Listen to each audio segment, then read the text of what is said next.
Hello, everyone. I hope you can hear me fine. If it's the first time that you're here in a webinar, welcome to Ironhack and welcome to our webinars. I don't know if I told you, I'm Raquel. I'm talking to you from Lisbon. Very nice weather right now. I hope it is where you are. And before we go on, I know that you already discovered the chat, and I'm glad to know we have people from all over the world, but please keep on introducing yourself. What's your background? What are you here for? Are you a developer? Are you starting your journey as a UX UI designer? You want to know more? That would be great. And Lisbon, yeah, perfect.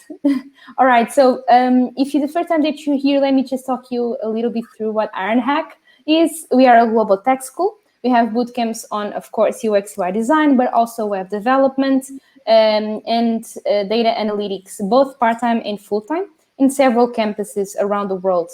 So in Europe, we have several campuses in Lisbon, in Barcelona, and in Madrid, Amsterdam, Berlin, Paris. I don't think I'm forgetting any. And in the US, we have in Miami and Mexico, and we also have in São Paulo. We also have remote bootcamps, not in UX UI, unfortunately. But if you're interested, please ask us any questions you need.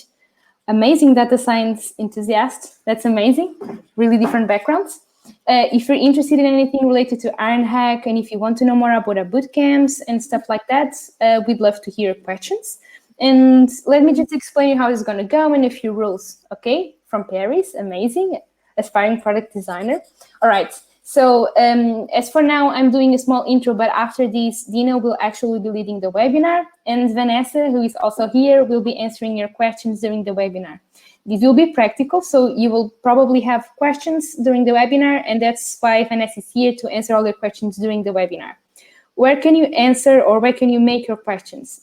So I've seen that you discover here the chat. That's awesome, and I love that you're leaving a lot of comments. But to actually answer or to actually make questions, please use the Ask a Question section, which you can see here already has a question and the topic. In here, it will be easier for us to spot your questions and to answer them properly. They will be recorded here, so if you see that you want to review them later, they're going to be here. Also, if you look into the Ask a Question feature right now, you will have the first topic, which is a link. I will ask you to please upvote it so it appears on top, because this is a link that you will be using for this webinar. Okay, Dino will explain a little bit why you need and what you need it for, but please upvote it so it appears on top for everyone. Okay, you can do the same with other questions. So if it's a question that you want to see answered, please upvote it so it appears on top. Okay, this will be the Ask a Question. If you want to know a little bit more about Ironhack and you want extra resources, you want to read a few of our blog posts and so on, or you want to know more about the bootcamps, you can find useful links here in the green button that you can see below the videos. So please click on it if you want to know more. If we have the time, even though you will be able to ask questions during the webinar, if you have the time, in the end, we will make a small Q&A. So if any of your questions weren't answered before, you have a bit more generic questions, we will have time for it in the end, okay?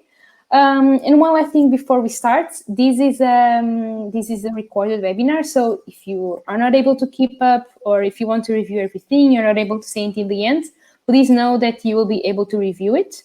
And we will make sure to follow up with a link so you know where it is and you can keep it. Okay? Okay, perfect. All right, guys. So if let me know if you during the webinar you're hearing well. Please let us know. If you're hearing well now, please leave it in the chat like a yes. We sometimes have the questions with a little bit of delay on the chat, but I'm hoping that you're hearing well. And I think I will leave this to Dina now to introduce herself. Thank you, Raquel. Hi, everyone. I'm super pleased to be here today with you. As Raquel introduced me, my name is Dina, and I'm currently working in Ironhack Amsterdam as a UX UI design teaching assistant here for the full-time course. And we are covering a lot of practical knowledge during the bootcamp, and this is something I'm going to share with you today as well.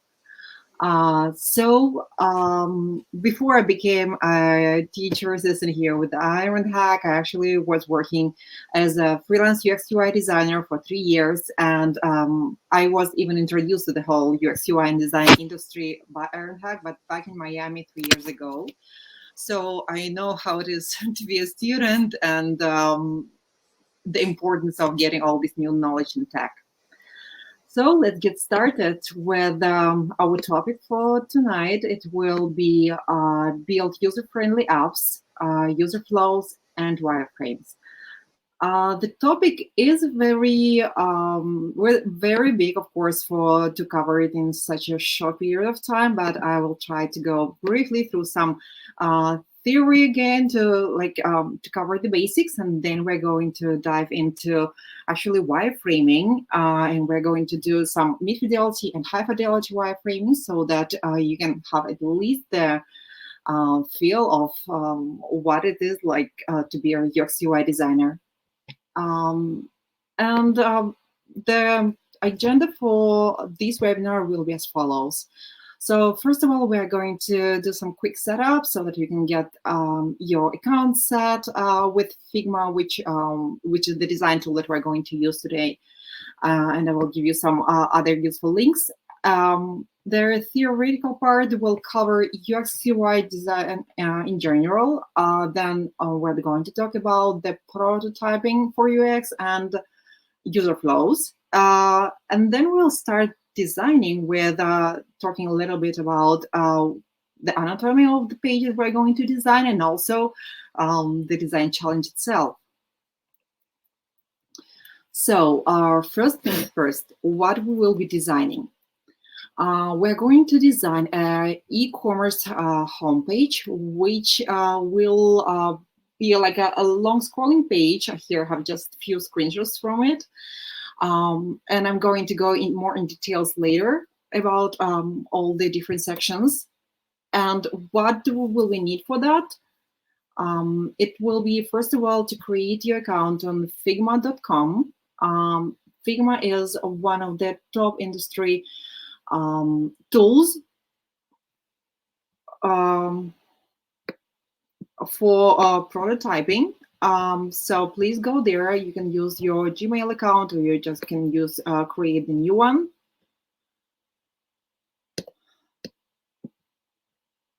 So please take a couple of minutes to create your account. You can optionally include download the Figma Mirror app.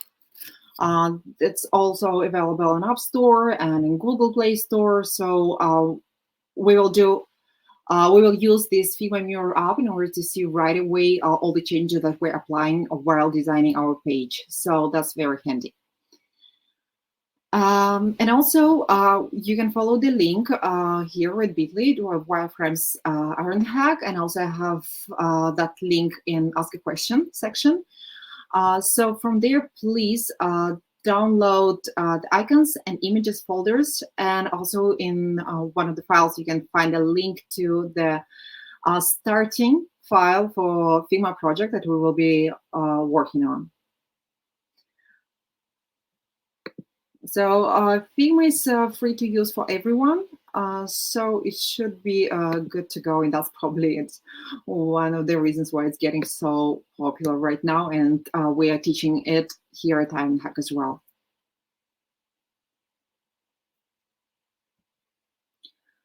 So I hope that everyone is done with setting up an account. If no, just take some time while I will be presenting another parts of this webinar. So it's figma.com, and then the link to the assets will be in Ask a Question, so you can do it during the webinar.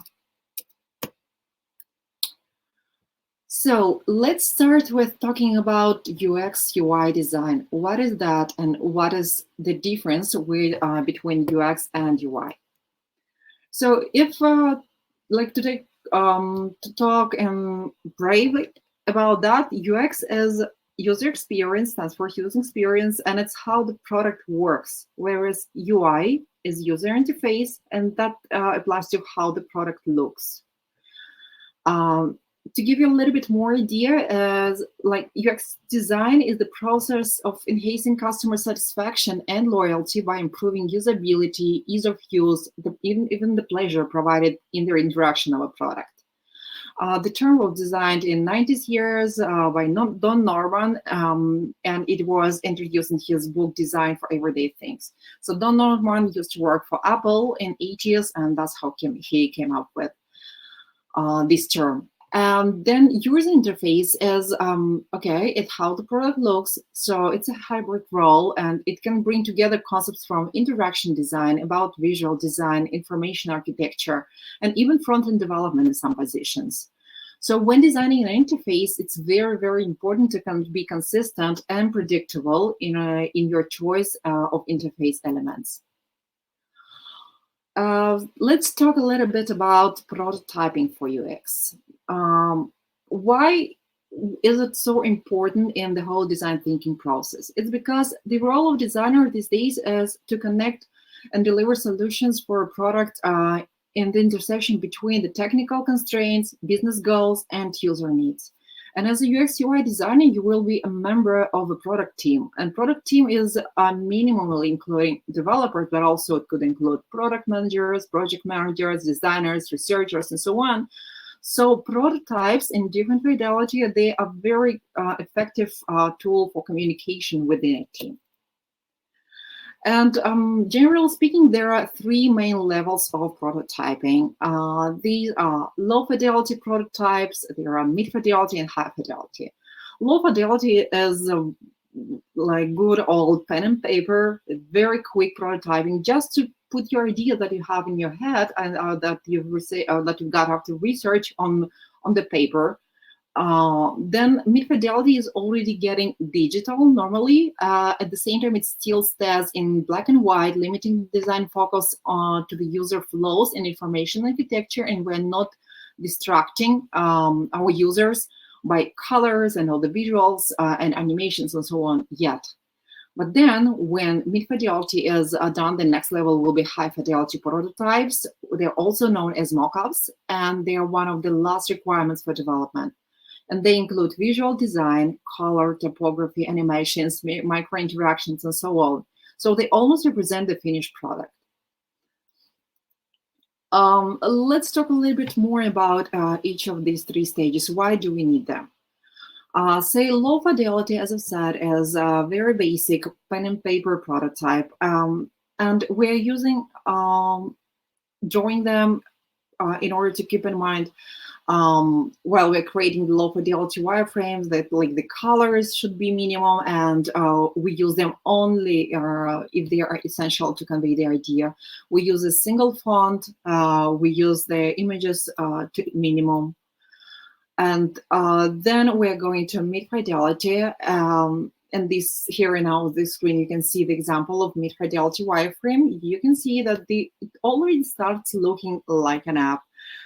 So it already has the buttons, the real text, like I don't know, the forms, maybe not the images, maybe not the colors, and that's done for purpose because at this point, it's the most important thing is to think about the user flow. If everything is on its place, if there are no missing elements, if user is perceiving the product as you intended it to be. And they are normally already digitally structured versions of the previous sketches, and they do not include any aesthetics at all at this moment. Then the next level will be high fidelity wireframes. And here you can see another example of that. So this is basically almost the finished version of your design, where you have all the colors, we have even animations applied, all the interactions and so on. And for high fidelity wireframe, they include most of the necessary assets and visual components of the solution. And they're the most realistic wireframes, and they're very close to the final project. And this is exactly what you are normally handing off to the developers once you are done with your design work. And because prototypes are meant to be tested, they're usually interactive. And this means that they should react and change states when a user clicks on a button or a link. And this shows that the experience of using the product is like. And speaking about the testing of the prototypes. This is a very important topic, and this is one of the main reasons why we do prototyping at all, because in the whole lean design, lean companies, in agile environment, it's very important to test your product as often as possible, so that you can catch any mistakes at a very early stage. So they say like fail fast, because how much time it could take you to draw a low fidelity or wireframe. Maybe it will be, I don't know, like less than an hour. Then you can already show it to someone to see if that makes sense. If they are find it intuitive, then you are transferring to Midfi, which will also not take you a lot of time. And it's very easy to move all the elements while once you get the results of your testing. And normally it takes several rounds till you're done with your mid-fidelity wireframes, and you make sure that you have all the elements placed, that it all makes sense, that the user flow is perfect. And that's like where your work, like UX designer, will finish, and at least will be limited then and handed over to UI design. Maybe it's the same person, maybe it's you. And as a UI designer, you will be already applying all the visual elements. You will be applying colors, you will be applying the font styles, different shapes to your buttons, to your forms, and so on. As you can imagine, like making it pixel perfect with all the visual elements applied is the most time consuming. Where I'm not even talking about the interaction design, because that is even more time consuming. So that's where it's super important to make sure that any screen that you are working on, in order to make it look perfect, it actually makes sense, because this is something that the user will expect there to see. And then after you do high fidelity and before handing it off to developers, you also will be doing the desirability testing, and you will see if the perception of colors and all the other design elements that you've put there, that it still makes sense for the user, and if nothing is confusing or like like not visible or something like that. So another important part of prototyping is user flows. It's the second part of our topic for tonight. And user flows, they show the path that a user takes to complete a task. So they help to validate your user journey. You will be able to detect possible pain points and simplify your solution quickly. So when creating user flows, you anticipate the needs of your users and then design your site and platform in a way that users easily accomplish what they want, just if you were guiding them. To tell you a little bit more about the user flows, they are unlike the sitemap. The pages are shown in the order of user would need them. Whereas for example, for the sitemap, you would show just the informational architecture of your website. And decision logic is also can be included in the chart when we're talking about the user flow, whether that's a computer decision or the human decision. And there are several different ways of how you can do your user flows. There is this simple one, so-called the first flow. So before sketching or prototyping, a written outline like this always helps to explore the most important part of your app or website, the content. Because building flows around content gives you a much more accurate assessment of the total number of pages required for completing a task. So how to do it is simply to ask a question, like to ask yourself a question. What the user sees, what they do, then what they see next, and what they do next. To give you an example, we can imagine this situation. So the user is on the page with a to-do list. So the user, what he does, they click add an item. Okay, then when they click add an item, what they see next? They see replace add link with new item form, and what they do, they submit valid parameters. And then what they see the yellow fade, the new item, and keep the form open. So this already gives you an idea of, okay, we're on the to-do list, and here, in order to perform this, we do not need, the second step, we do not need another screen, but then we need probably a pop-up window, which will show the confirmation of the inputted items there. Then there is a next fidelity, again, of the user flows. It's called flowcharts. So typically flowcharts are special shapes, have special shapes that represent different types of actions or steps in the process. And they always should include the legend with that user flow in order to explain what you meant by this or that symbol, because there are no screens yet. This is how it will look like. This is one of the examples. There is really not one way of creating these flowcharts, because the most important thing there is to pay attention to the legend that you have there. So this legend is telling you, like, okay, here the rectangle is a display page. Then the user decision will be represented with this shape. Computer decision, error message. Then you can also show different paths with different colored arrows and so on. And here you're outlining step by step the pages, also the decisions, whether it's computer decision, like, for example, if you're signing in, it's the computer who is deciding whether your information is valid or no. At the same time, you can be asked, like, hey, would you like to create an account? And here it comes to the human decision, and we normally would use a different shape for that. And okay, if you answer yes, then you go to the home page. If you answer no, then you go back to the sign-in page, or like that. So you outline the whole flow from one important point till the task is completed. So normally we have the start point and the ending point of the user flow. It doesn't necessarily have to cover all the interactions on the website, and normally they actually don't. They just each user flow covers one particular task to be performed. Then there is one more level of your user flows. It's Wireflow, and this is already a combination of the user flow and your high fidelity wireframes.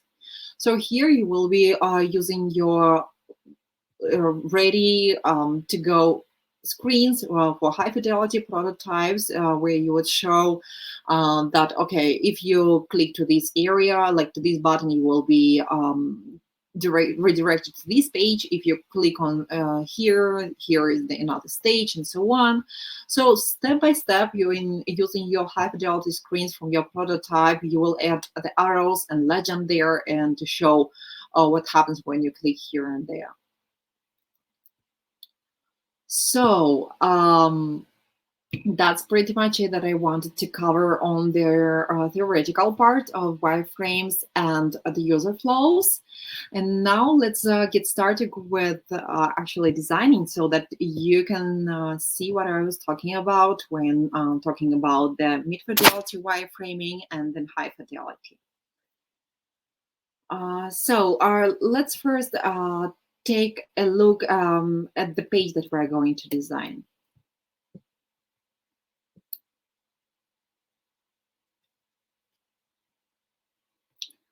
So we will start here with the hero image, some call to action button. We will show the categories of the coffee, and then most popular product items with a horizontal scroll. Yes, I decided to make it get a little bit fun. And then we'll meet the company. So that's information about the producer, and also footer and header, of course. And as you can see, you can also make the prototype, which looks like it will be performing on the phone. You can do it on the desktop, but you can use the Figma Mirror app that I mentioned, so that you can check it right on your phone. Or and the most important thing is not only for you to see what you're designing, but also to give it the first round of set of testing, because then you will be able to share the link with whoever, and they will be testing you up like if it will be almost real. So let's start designing. I hope that by now you've all downloaded the icons and the images from the folder that I've shared with you, and also you have set your Figma account. So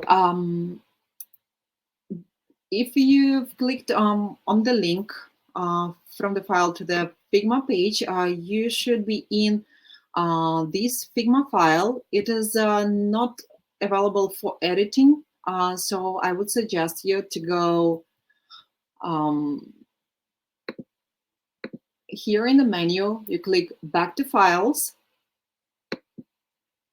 and then you will be back to your dashboard where you can right click on the project name and you can duplicate it. So then you will be able to work on your own project. In other cases, if you would like to collaborate with some of your colleagues, then you can easily collaborate in one file. So it's a very nice collaborative tool as well.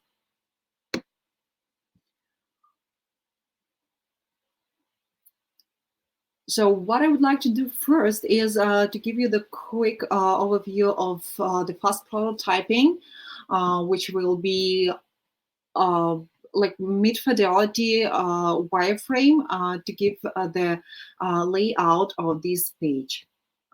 So I've created some preset elements for this particular page. I will show you later how you can do them for your project, but for now you can just use this one. So the really cool feature about Figma is that you can save them as reusable components here in your assets tab. So we are just going to basically drag and drop them from the library to our artboard.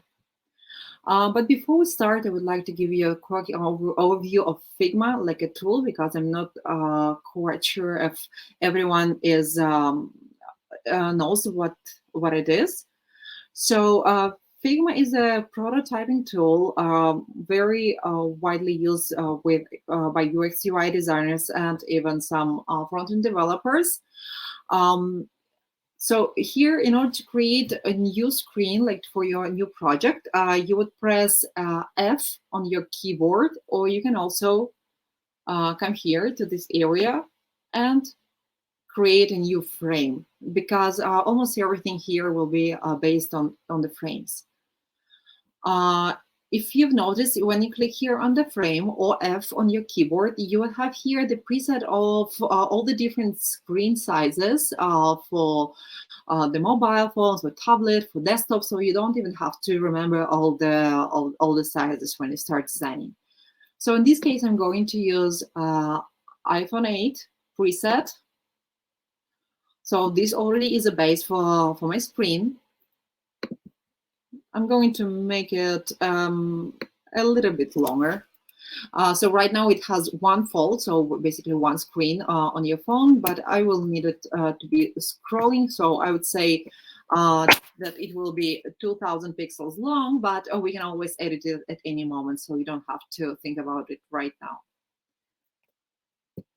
And then what we can do here, so this is the layers panel, and I'm going to go through it while we're designing. And the same here we have the tool panel where you can edit different elements as we create them. So for example, if we create a text item, I click letter T on my keyboard, or again I can go here to shape tools. For the text tool to create a text, I click anywhere on the screen and I'm able to start typing here. So I do this, and then here you can see the properties of my text. So I can see here the font family. You can easily edit it from here. Whether it's bold, regular, the size, the line height, aligning, and how is the line horizontally, the color itself, if we need a border, if we need a shadow. So stroke will go for the border and shadows are in effects. Here on the top part of this panel, I will have these very important values, which are X and Y. This refers to the position of the elements on the artboard. So in this case, it says like 48, so that means it's 48 pixels from the left, and Y value is the height. So this one is the Y value, and we can easily edit it from here, or we can just move the element, whatever makes you happy. So width and height here, it refers to the element itself, not its position, but the element. So if you see, if I change the height of this text line, then the height here changes. So this is something that it will be useful for you. We will have this different settings also for the images, and I will show them to you as well. So let's start with the wireframe. If you can remember, first we started with so-called hero section, which was consisting of the big image of the header, some header text, and the call to action button. So let's start with the image. As I've mentioned here, in your not in your layers, but in your assets tab, you can see the preset that I've created. So for image, I'm just going to drag it to my design. I'm setting it anywhere randomly, because remember, I can always move it to fit, because all these elements are resizable. So here I need 375, which is the width of my artboard, and I need 1 fold of my phone, which was, if you remember, 667. If you don't remember, it's okay. You can always just create a new frame, and here you would see also the presets on the right panel. So I do have the image. Now the next thing will be header. So for my header, I have the element here. Also dragging it. I'm saying that my X position is 0, that my Y position is 0. The width of the element is, okay, I can just drag it. You don't have to remember the numbers. And the height is 60 pixels. It's okay for this device. So that means that actually, if you would be designing for different size, you can easily just stretch the item and it will fit. Then another thing is that I had a header that I wanted to include. So I'm placing it here for now. Some description maybe. And the call to action button. So my text is a little bit outside. So I'm selecting both of these items. I want to align them to start 15 pixels from here, because we're always respecting some white space in the right and the left side of the wireframe. So we're setting it. Maybe I would like to have my text right aligned, so I can double click my text box. Cool.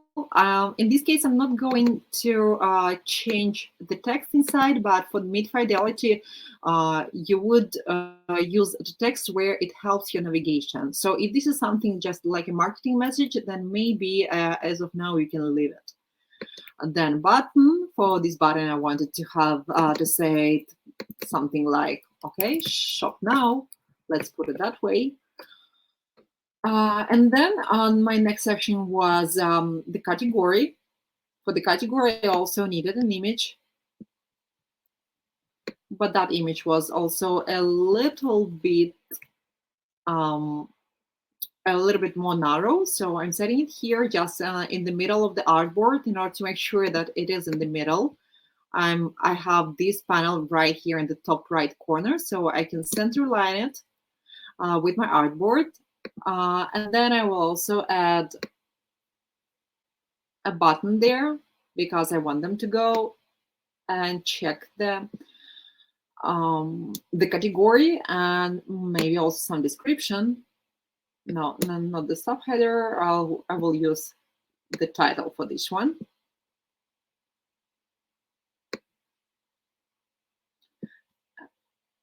And again, maybe some description. So I would like to center line all these elements. So again, I'm going to the top right corner, center lining them, and moving the wireframe right to the middle. So you can see that if you move the elements like to the right, left, so it also shows you a hint of, okay, here is the middle of the page, here are the borders of the previous elements, and so on. So again, I want this one to be center lined. This text is center lined. Okay, cool. Good enough for now. So maybe I would say here that this is category 1. This is a flavor, and this is like shop now. Okay, then I'm going just to select all the 3 items, and I'm duplicating it by pressing Command D and just dragging it below. So I already have 2 of them. Then the next part will be the product, the small cards for the product themselves. So I want these cards to be way smaller. So I would say something like that. Then I will add a title here.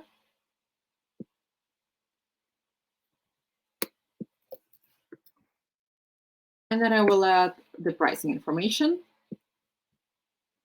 Again, I'm setting that the X value is 15 pixels, which is my border from the left, here, this one. I would like to move them to closer to the image, and I want them to be more narrow. So I would say that this is product, this is price, here is my image. Okay, just duplicating it here.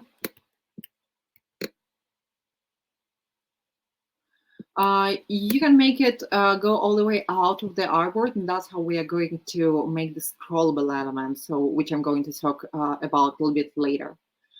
And if you remember, I also included the header here, header for this section. So I would need subtitle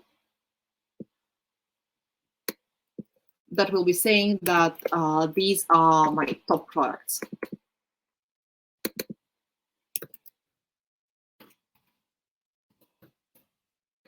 Something like that. And then again, you can make a subheader that will cover information about the company.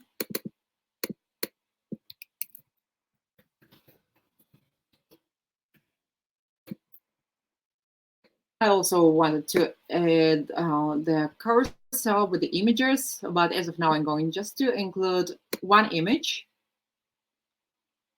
to represent that this is the actual place for the images. So I will adjust it to be full screen, like this wide.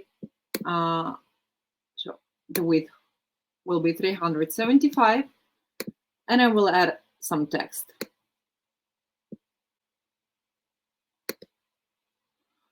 So for this text, I can use any sample text like lorem ipsum, and you can say that, okay, this element will be like this width, and I'm adding another call to action button here, and the footer to close it. Okay, looks like I don't have enough space here, so that's what I've said, that I can always adjust it to fit my content. So at this moment, I can just make it down, so it will be longer.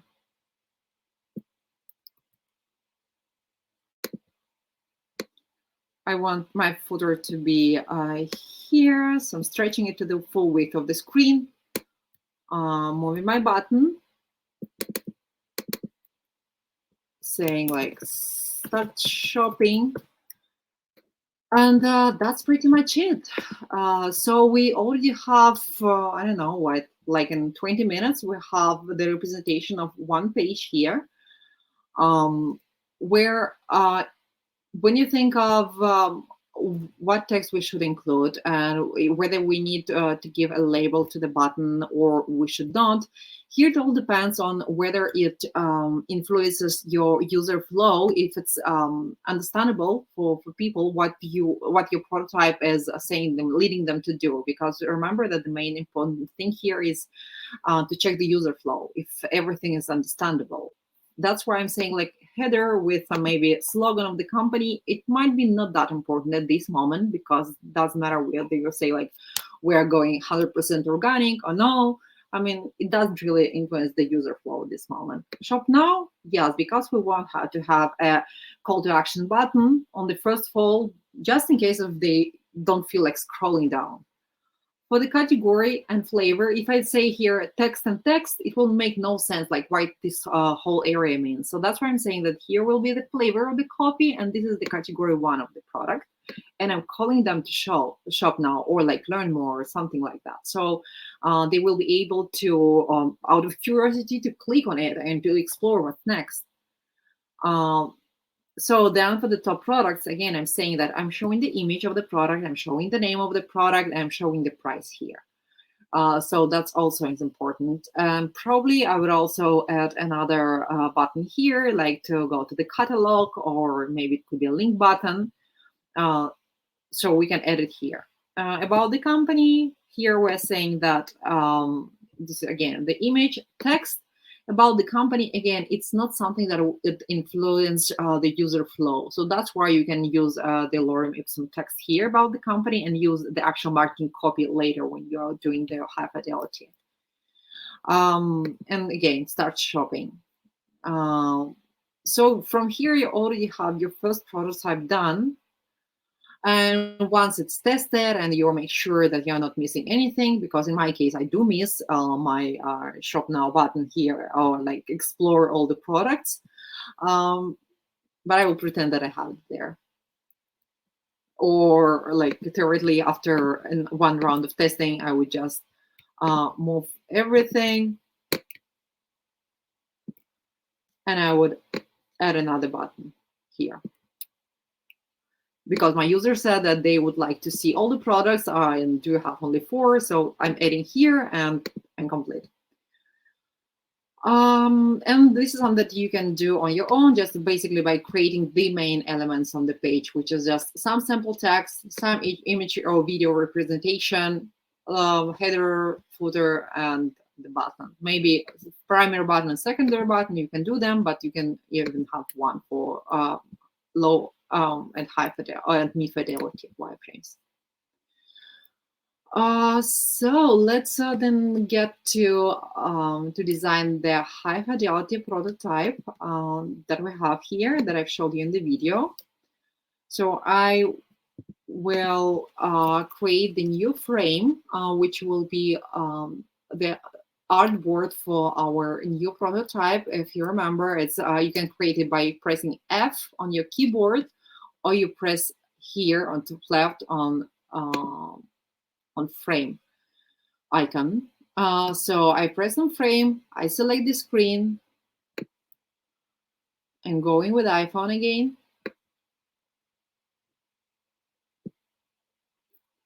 And I'm scrolling down just in case.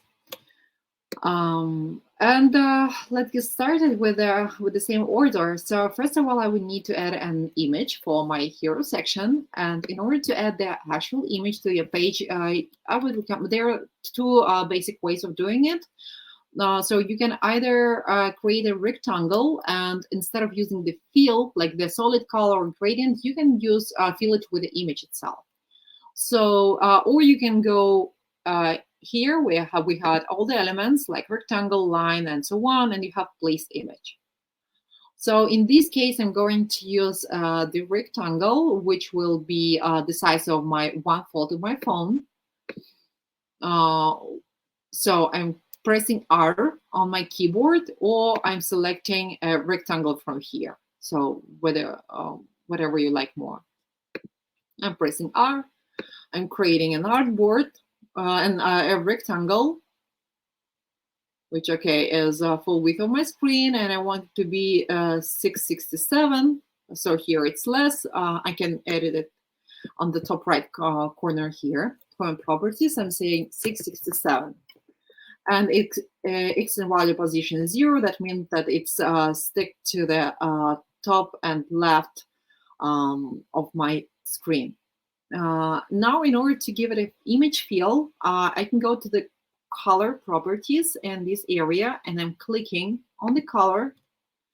And here I can either make it any color that I have, or I can use the gradient, which is, for example, linear gradient or radial, angular. You can play with it a little bit later. Or I'm pressing image, and that means that this is already a placeholder for my image. To insert that image, I'm clicking choose image. I'm going to my folder structure. So in my case, I have the images in this folder. I will use the here image, and you have it in your folder as well that I've shared with you. So I'm placing the image. It's just taking some time.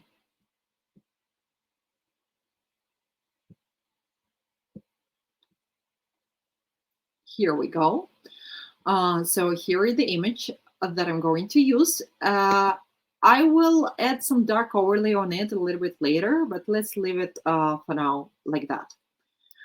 Because next, what I would like to do, I would like to add header. My header here is represented by a rectangle again. So you'll see that we are using rectangles a lot, basically to create everything, even ovals. So I'm clicking R on my keyboard, and again, I'm doing a rectangle here, which will be full width of my screen, and I want it to be, say, 60 pixels high. In order for you to make it easier with the colors, I've created this file, document colors, so you can refer to these colors. And my header,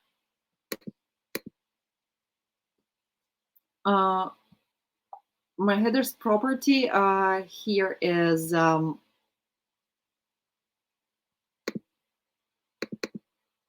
this middle color that I have. So it's 333. It's a hex color, which represents the color. So what I'm going to do, I'm going to click on my rectangle with a header. I'm going to, once it's selected, I will go to its fill color section. Press on the color. I can get the color picker and get a color from here. So it becomes, it gets the color. I have it a little bit transparent, so I would like, so I can see through the header while it will be scrolling. So I'm saying 80% opacity. So you can also already see that it's a see-through layer. I would like to add an icon that will represent the logo of the company. So to insert that icon, we can go to my icons folder.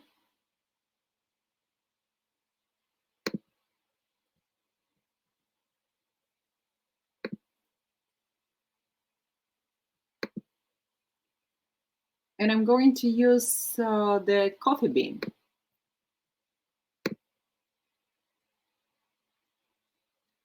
And I'm placing it right here. Okay, so yeah, I changed a little bit the proportions, which I was not supposed to, because it was 24 by 24 in size. And the color was, you can change the color here as well if you double click on it, as it's a vector icon. So you can always go, as I gave a feel to a rectangle, you can get it from here as well. This is this color. I want it to be placed 15 pixels from the left, which is my left border of my website. And by the way, if I would like to have the ruler here, I can go to the top right corner where you have the zoom level here and say that I would like to have rulers.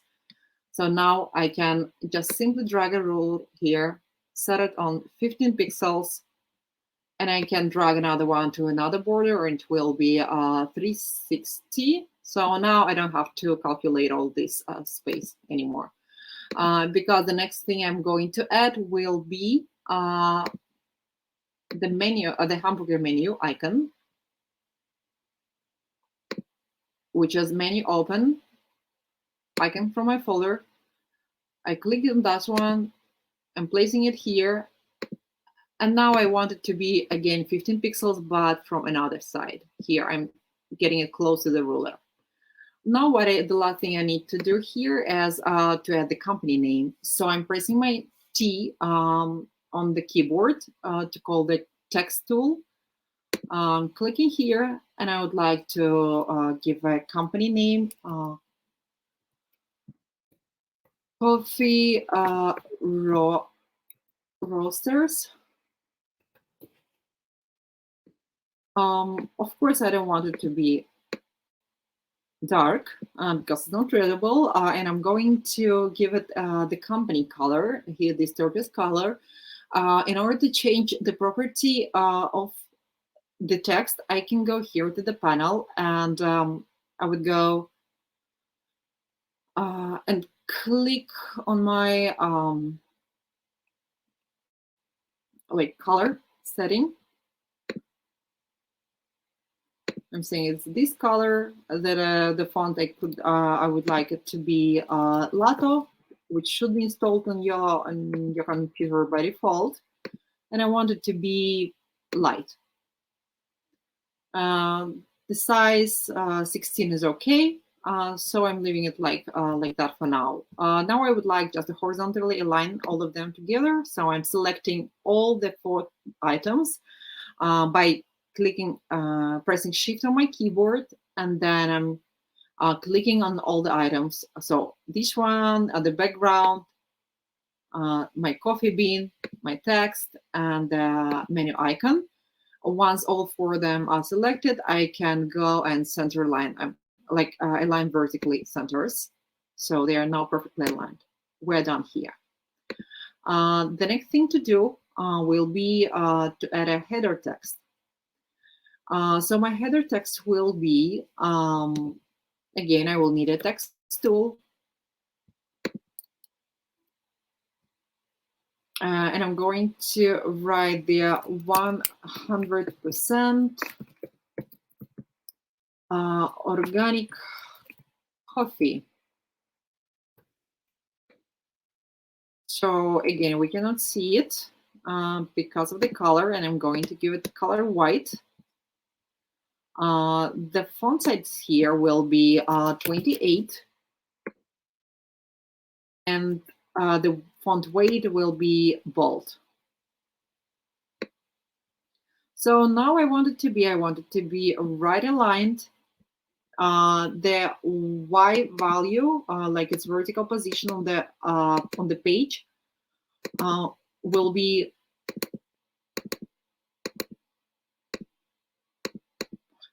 354.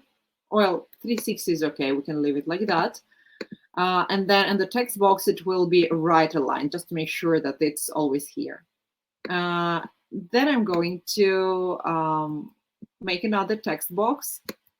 I'm duplicating it by pressing Command D and moving it a little bit. I will have there 30 pixels distance between them. In order to measure, you can always press Alt or Option on your keyboard and then hover on the element, and you will see the space. But I need to give the hierarchy on the page. I would use another font size here and font weight. So I'm going to use the font family Open Sans. It will be regular, and the size will be 16. The text that I'm putting there will be, say, committed to sustainability.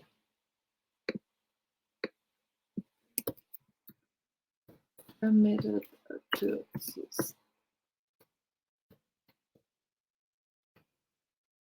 And another element that I need here will be a button. So the button consists of the background and of the label.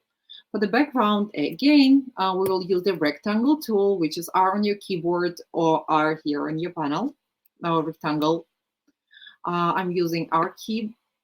I'm going to draw a rectangle, which I want to be 200 pixels wide.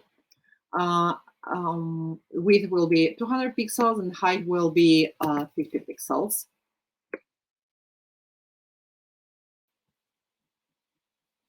I want it to be this primary color, so I'm going to color properties, get a color picker, press it here, and I want to give it a rounded corner, so in order to show that it's a very friendly and smooth design. So while I have it selected, I will go here, and if you see here this corner radius, I can set it, say, for 20, or maybe even more.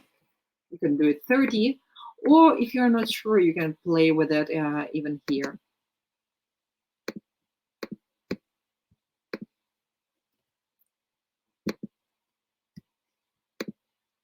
While you have your rectangle selected, you will have these things on the edges, so you can just play with it.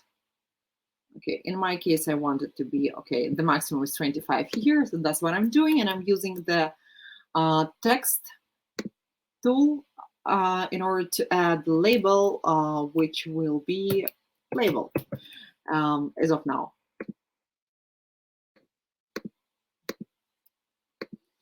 Okay, I don't know where it disappeared.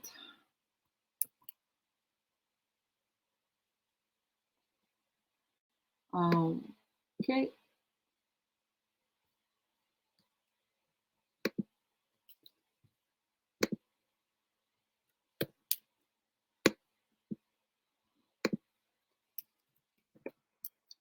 So here's my label, and in this case, I want it to be almost as wide as my button, so it will be not 200, but I also need some space on the right and the left, so I will minus 30 pixels here. So it will be the whole width will be 170, and I will center line it with my button. So I have two elements selected, center line it. Cool. The last thing to do here will be to center align the text in the text box. I'm pressing this one. I have the label. They're all centered perfectly.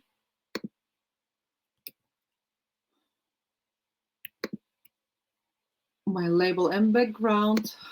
Okay, the button is ready, and I would like to save it like a reusable component. So in order to do so, I'm selecting these two elements. Again, I'm pressing Shift, label and background, and I'm going here to the center panel. You see here we have like 4 rectangles. That's a create a component to create that reusable element. So I'm doing it, and cool, now it is a component. I can see it here, and I also can see it now in my assets tab. You see? So next time when I need it, I will just drag it from here to my artboard. The beauty of the components is that I can change the instance on the page.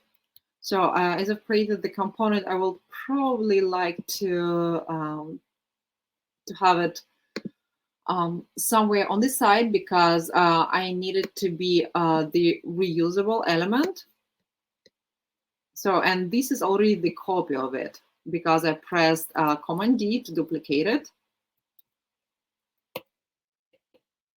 And now here I would like to say shop now.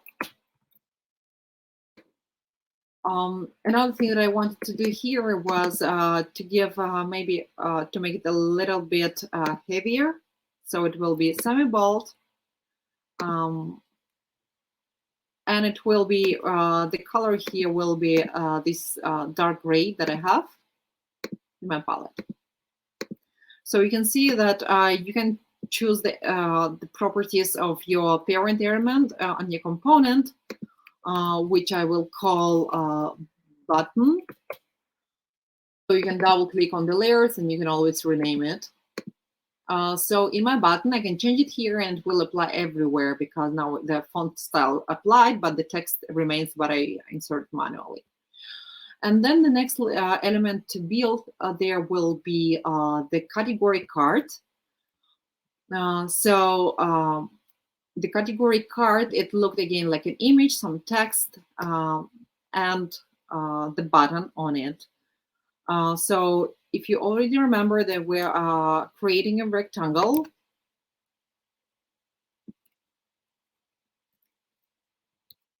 so this rectangle will be 345, respecting the borders here. So it's a square thing, and I wanted to give a small corner radius, like 10 pixels, in order to support our button here. So I have this one. I'm giving it an image fill. Again, going to color image and choosing the image from my folder.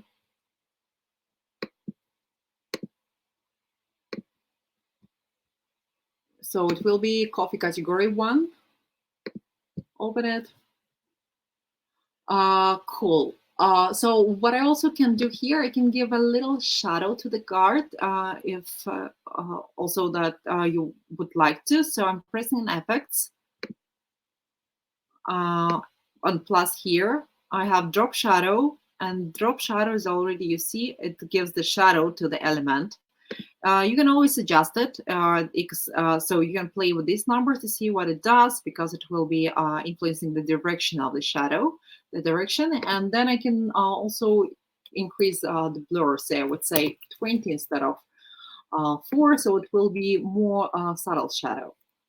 So I have this background. I would like to add a button to it. Again, we're not creating a button anymore. We're just dragging it from here. So we're creating the new instance of center lining. I'm giving it the space of 15 pixels from the bottom. And I'm saying that this is, again, Shop Now button. And I'm going to add the name of the category using the text tool. I'm saying that this is Sumatra coffee. My text style is black, so that's why you probably don't see it. So I'm just saying that this is white. That's again, it is open sans, it is semi-bold, it's okay, but I want it to be 28. And I wanted to center line with my element. The spacing here I'm giving maybe what? I will give it 15 pixels. And I also would like, I'm duplicating it by pressing Command D. I'm creating another text style, which I will give the flavor of the coffee, which is bright, light, and fruity. But it's too big. I want this to remain like a more important information. This is like a supporting. So again, I'm going to give the font size 16. And the font weight will be regular. Okay, here we are almost ready, except for the fact that it's not really readable because of the background, and then the text is lost. And what we want to do here, we want to give it a slight overlay, like darker one, so our white text would outstand.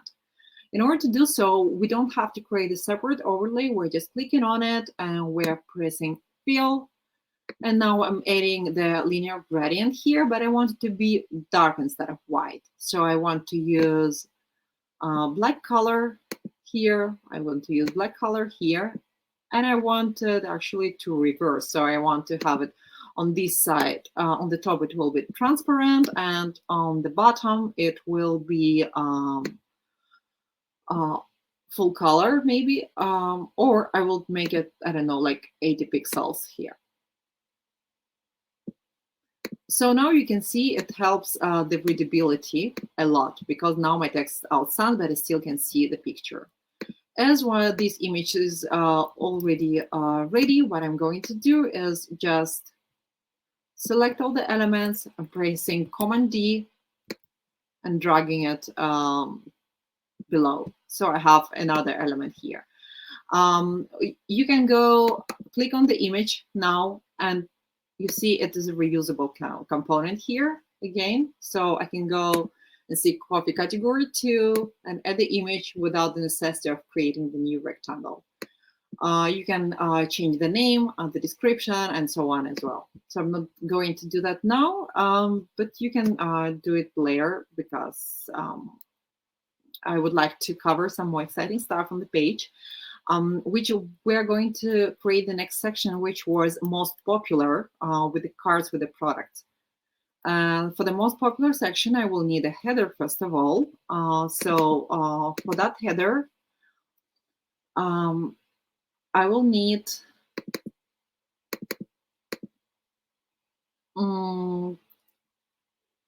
the text box. I'm creating a text box and I'm saying that it will be most popular products. I want this text box, okay, to be smaller, something like 30 will work. 345, which is the width of my page without the borders, and then also left align the text here. And as it is subheader, I would like to give it a heavier weight and another font. So I'm saying that it's Lato instead of Open Sans, which I'm using another font. I'm saying that it is bold, and it is 36 in size to give some hierarchy to the page. It will be in 50 pixels from the top element, which I've made right now. So I do have this header right. Next we will create the product cards, which will consist of the image, of the product name, product price, and then we're going to reuse them. So for the image,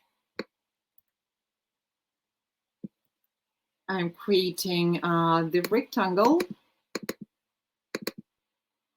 which will have the width of, by the way, here you see this log. This is to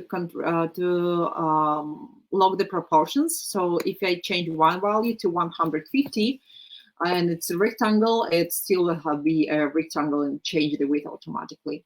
So I'm having this, I'm adding the fill, again, the image. I would like to add an image for product 1.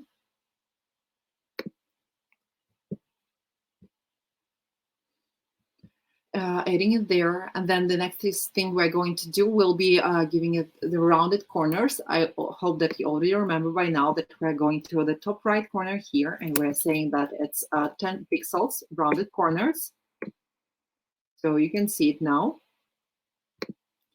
And I also wanted to give a shadow to this card to be consistent with my previous cards. So I'm adding effects, drop shadow. I want it to be, again, 0.4 is okay. The blur will be 20. I could possibly change the color of the shadow as well. So right now I have it black and a 25% opacity, but you can easily do it, I don't know, like any other color and any other opacity. It's up to you. But in this case, black is just perfect. So we're using that one. And another thing that I would like to add there will be the name of the product, which will be the text box. I would like it to be the same width at my card, and it will be, okay, say coffee, easy morning. Now you see that there is all the crazy stuff going on here. That's why, because the size is too big, and I want it to be smaller. Say not even 28. I would say I will make it 20. And also, this is small because of the height of the text box. So I need this one to be bigger. And the width of the element is 150, and it is left aligned with the card. So they're all in one place, and I also want it to be 15 pixels from my card. So it's cool, it's 15 pixels here. So I have the name, and now I'm going to add the price of my product, which this text box will be 10 pixels from the name. And I'm going to give it another font, which is Open Sans. It will be regular, and it will be 16. And I want to make it more narrow because I don't need the full width. The price here will be, say, $11.99. The text box height here will be 20 because it's one line only. And I also wanted to give some short description on the weight or the item that we're selling. So I'm going to duplicate this one and move it to the left border of my card, but right align the text. And I wanted to be another color, which is another shade of gray, which I will use from my palette. So I can use, say, this one. Or maybe no. I will say Control C, and I will use this darker color so that it is still readable.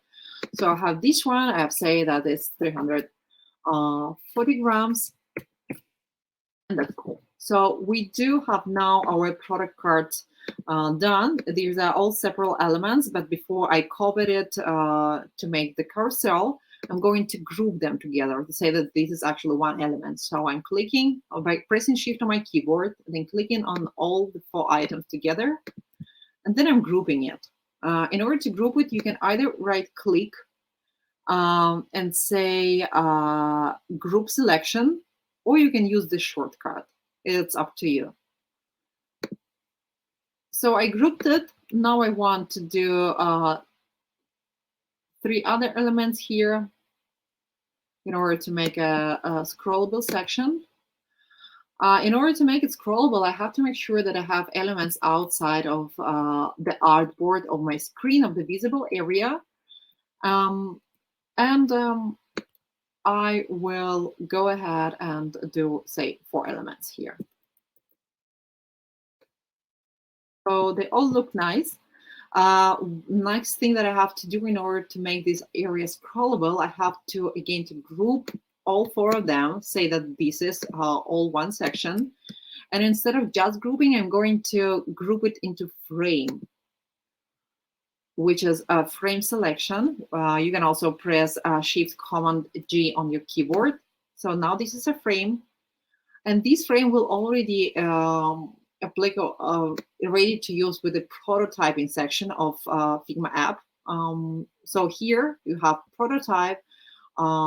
We're pressing on overflow behavior and say that this is horizontal scrolling, which means that right now, if I press on preview, it will show me everything here. But I would like to say that to the app that this frame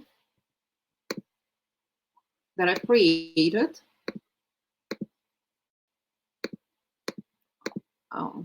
doesn't want to select. Okay, so this frame that I created with all these 4 elements, that its visible area is till here, till my border.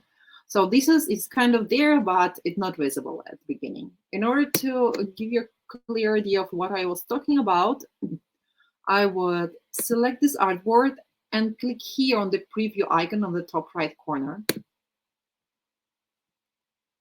which will open you a window with a preview screen, which you can easily share with other people if you would like to get their feedback on your designs. And also you can do the same with a mirror app that I've mentioned earlier.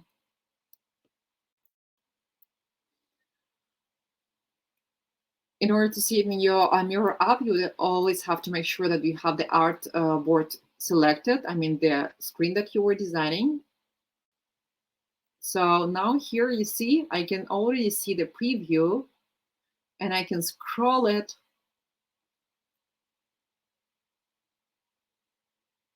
And I didn't see my frame.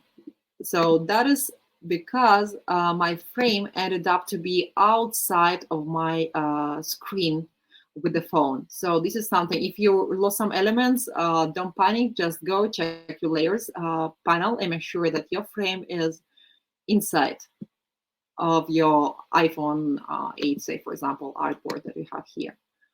So right now it should be good. Yes, it appears. And I can scroll it to the right and to the left.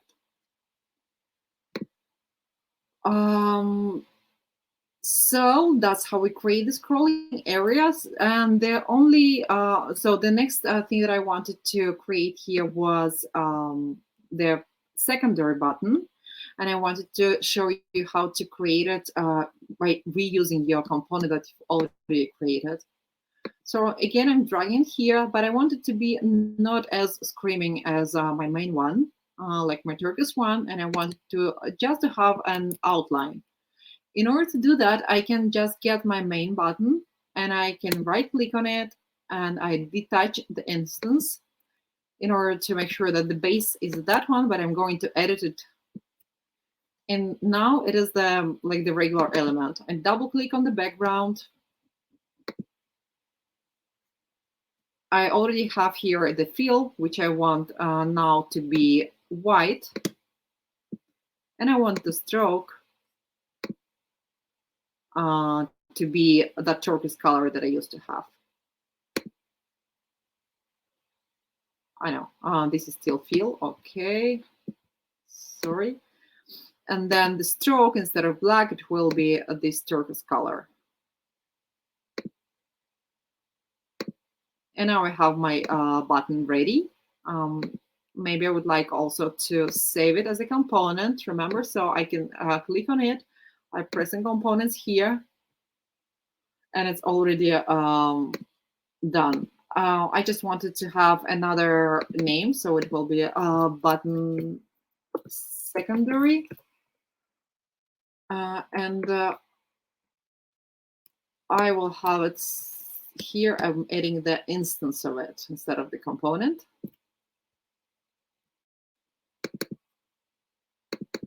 And using the label see all. So now this way I have my button ready. Maybe I would like to add a shadow to this button as well.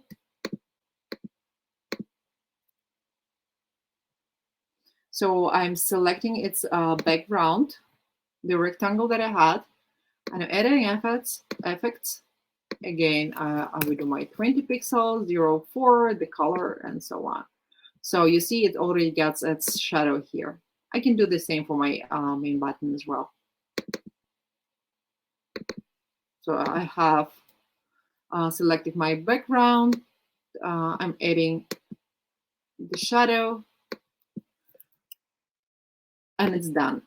So as you can see, the beauty of it is that I've created the component, but then the background, like the shadow appeared on all the elements.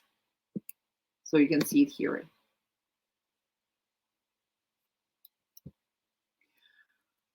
The only section what's left here on this page is basically, okay, let's underline this one, is about the company, which was, again, the same header, the image, which we already know how to create, and some text below it. So let me just quickly show you how it looked, because I want to leave these parts for you to practice on your own when we finish.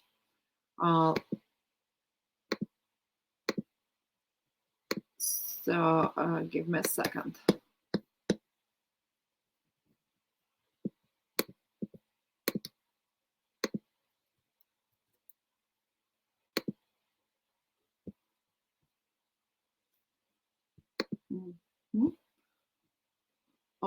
So I am right here.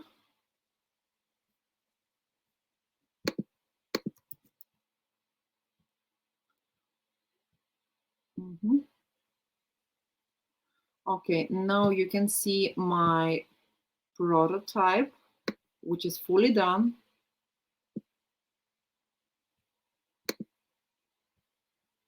Here is an example. So this will be a point of reference so that you can add your elements here, the header, the image. You already know how to create the text. To create an underline here that I have. You can always, when creating the text field, to go to its additional properties, and you can have letter case. You can make it like capital letters or small ones, and you can also give it the decoration. So in this case, I have the underline. That's how we created it. And then again, the button, which you already have created, and the footer. I have some icons here from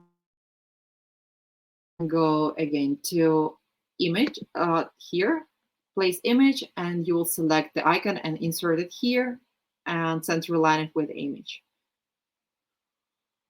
So this will be your homework for tonight. I hope you were able to learn some new skills here. And right now, Raquel, I wanted to see if you have any time to for quick Q&A or. Yeah. Well, guys, I hope this was very useful. Just like a reminder, some people asked, I've been answering. This is recorded, so if you couldn't keep up with anything, or if you need to review, or if you want to go through this again, you will have access to this link and all the questions that have been asked and answered. So including the link that Tina shared in the beginning with the materials and so on, they will be available after the webinar. So you don't need to worry about that. If you'd like to review later, that's fine. And yes, to answer your question, we do have a little bit of time for a quick Q&A. So if Vanessa can join us now with a video, she can answer as well. And we can actually ask a few questions, either if it's from the webinar, from UX UI design, the bootcamp, Ironhack, anything. We will have a little bit of time for that. So please leave them in the chat or preferably in the ask a question section. And actually, there's a question here. Is there a shortcut to create components? Maybe you can answer this, Tina? Yes.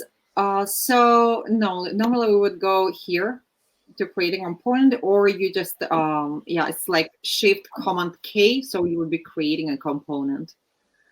So again, like let me just quickly show you. If I'm selecting the element, I hover over component icon, and you can see the shortcut. So it's Shift Command K. So that's very good about Figma. You can always just hover on any element that they have, and you will see if there are some shortcuts available. So you don't have to remember them all together. Yeah, so regarding just one more time the recording, you will be having a follow-up with the recording so you don't forget and you can keep it, but it will be available on this very link. So you don't need to worry about that. And I'm very glad that you are taking so much interest in going further with this. So that's amazing. So Jonathan here is asking, can you create animations in Figma? Yes, you can create animations in Figma, and that's the whole other thing to do. But the answer is yes, and you will be doing it using the prototyping tool. There are plenty of videos out there in YouTube. You can try it, and Figma is doing really good on adding new and more new animations. So that's super cool, and that's why it's becoming so popular. So instead of just linking the screens, like for example, you would have if I'm on the prototyping, I click on the button. I can also have here the small plus. You see, and I'm linking it. And then here you will get a window to create some animation. So it's not really like the whole After Effects, say for example, kind of tool, so it will not too fancy, but some basic animations, yes, and they're adding more and more. I hope that answered your question, Jonathan. Guys, we still have a little bit of time. I know that Vanessa answered at least the majority of your questions, very complete questions. So I imagine that a lot of them you asked during the webinar, but if you're still interested in knowing a little bit more, perhaps the bootcamp or how you can evolve from now, or extra resources or anything that you have been left unsure during the webinar, that it went too fast or you couldn't keep up, you still have a little bit of time to ask right now. So you can leave them again on Ask a Question. So Jonathan again is asking here, is there a way to test a prototype via mobile or always browser? Yes, as I mentioned, there is a tool called Figma Mirror. This is an app that you can get on App Store or on Google App, how you call it, the Google Play Store. So it's both available for Android and for iOS, and you can get it and you connect with the same account like you have, for example, here for desktop and for your mobile, and then you would be able to click on the prototype and it will be reflecting instantly on your mobile phone. So yes, it is an option there. Perfect. So it's Figma Mirror app. All right. I hope that answered your question, Jonathan. Any of you guys have any more tools? Is there anything you'd like to add, Dina or Vanessa? Anything you'd like to share? I don't know, maybe resources or things that they can look up after this? Yeah, thanks for asking. Actually, for the resources, I wanted to share something super cool that Figma has these days. As if we go back to the dashboard, I'm still sharing my screen, right? So yes. Yeah, I'm on the dashboard. And here you have this community tab, which is totally free to access for everyone. And here you have the templates basically for everything you can think of. You have icons, you have wireframes, you can see some UI kits and so on. And you can even find here different categories like icons, typography, mobile design, illustrations, and so on. So people are being so far generous enough to share what they've done so far. So you can easily go there and download any of these assets. And that's a really good starting point for anyone who is interested in UX UI design. That's awesome. I think if I can remember this correctly, someone asked about templates on Figma. So I think this could be helpful to start with. All right, that's great. Guys, another question from Carolina. Dina, do you always work with Figma or you prefer other programs? Or maybe both of you, Dina and Vanessa, if you have any ideas about this? Vanessa, would you like to share your experience first?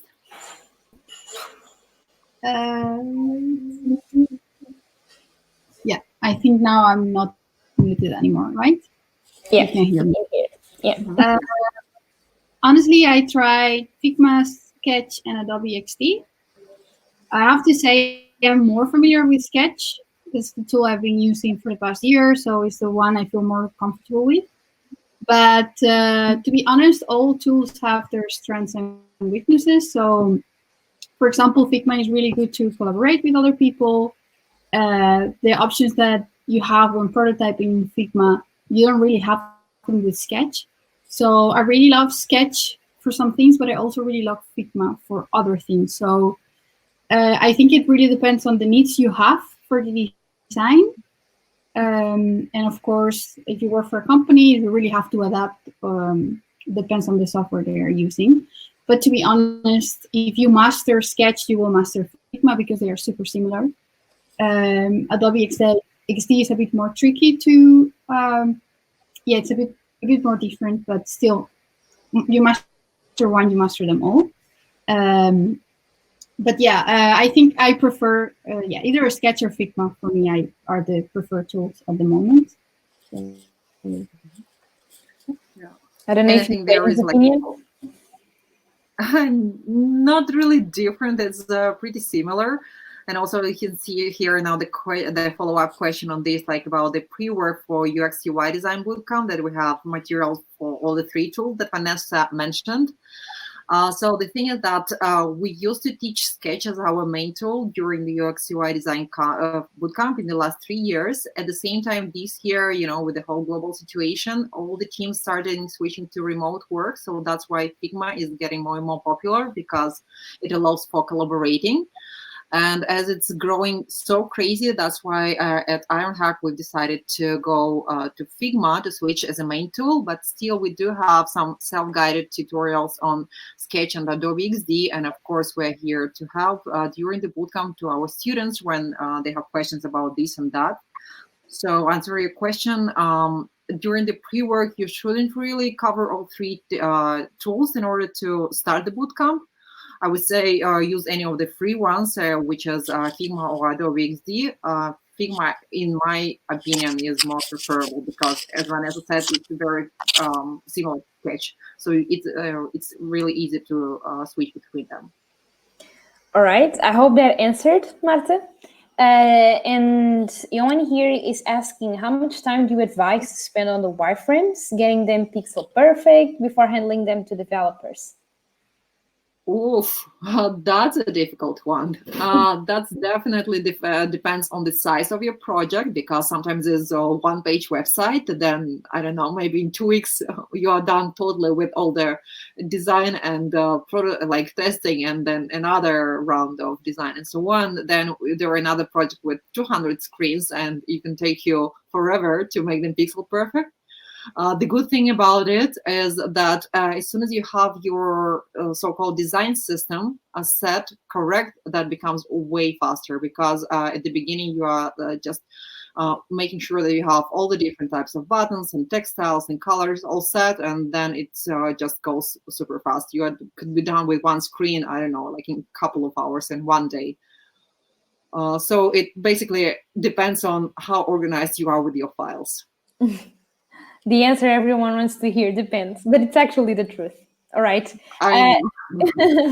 Which, following up that question, which program is better to work with wireframes of the 3 that we've been discussing? Sorry. I personally prefer to use the same one tool for all the different fidelity of the wireframes, for low, for mid, for hi-fi. For one simple reason that, as you have seen, like I was creating components. So normally with mid fidelity, I will already be preparing my components. Say for the button, it will be component, but maybe gray background and dark color, and that's it. But then when it will come to the visual design, I will not create the new one. I will just change the color and the size and the borders and everything that I need to my visual design, which you cannot do when you're using different tools for that kind of things. All right. I hope that answered. Before answering more questions, someone here suggested the next topic on JavaScript. And let me tell you guys, we don't do webinars just in UX UI design. We do them in web dev and we do them in data. If you go into the green button that we have here below the videos, you will find the link for the crowdcast itself. So if you want to follow next webinars that we're having, we will be having web development webinars. We had, and all of them are recorded. So if you find a topic in our page that you're really interested in, you can review that webinar itself. We had one that was not so long ago about JavaScript, Git, GitHub, and a little bit of HTML and CSS, very complete one. So if you want to review, we have it. But if you follow the page, you will see that we will have different topics and different exercises along the month, actually. So you can take a look, and we have it in different languages. So I hope that's helpful. Yeah, thank you for the suggestion, but please follow so you will see that we will have them differently. Okay, we don't have a lot of time, so maybe we can, maybe Dina and Vanessa, you can go through the ask a question section and see, choose one question or an overall question to answer. So we can close this. What do you think? Yes, I see a couple of questions which were submitted recently, I think. One of them is, do you think paper prototyping is still necessary now that we have so many options with design software such as Figma? my personal answer is yes, because this is simply just the fastest thing to do. And without paper prototyping, even if I don't get to test my paper prototype, I would still do it, because I did it even for this workshop. I basically had my notepad, my pencil, and I laid out the whole structure of the page. Okay, that I'm going to need these and these elements in order to create my mid-fidelity wireframe. So normally the testing I would do already at mid-fidelity, not with the paper, but paper prototyping for my use mostly. All right. Vanessa, do you have an opinion on that? I agree with Dina. I also know there are a lot of designers that hate sketching on paper, or they just are so familiar with doing it digitally that they just don't use paper anymore. So a lot of times I think it's up to the designer to choose if it really helps the design process or not. For me, it's super helpful. It really helps clear my mind and know what I'm going to build later using Figma or Sketch, to actually put it on paper first. I think it saves me time of playing with the layout and stuff. So at least to set up a layout for the design, I think for me it's really helpful. So I wouldn't take it out of my design process. Cool. The very last question I think here is like, would you also recommend wireframe and technical specification document for developers? Definitely yes. I would totally refer, for example, to material.io is the website which was created by Google, and it has specifications for all the different things that we were covering. So just check it out as material.io. So you have it in the chat now. And also maybe for Apple developers, there is another website, so you can refer to that one as well. And material.io is not only for Android, but they are talking about designing for all the different devices. So you can check that one. All right. I think that closed the answers, all the answers to the question that we had. I imagine maybe you still have a little bit more questions. You can still ask them in here, and other people can answer, because this will be open. We will send a follow-up with this, so don't worry, you will have the link, but remember that it will be this link that you're accessing right now. So you don't need to worry about losing it or anything. And let me remind you again that the green button that you can see here has all the useful links. So if you want to keep following our webinars on topics around UX UI design or others, we will have another one on Friday, another webinar on UX UI design on Friday. For global citizens, so you can see it on the crowdcast. But if you want to know more about Ironhack or the bootcamps, or you have questions, or you'd like to know which other resources you can look for, this is the link for you. And before going, I want to thank all of you for the feedback. Amazing. And I'm really, really glad that you were able to follow up.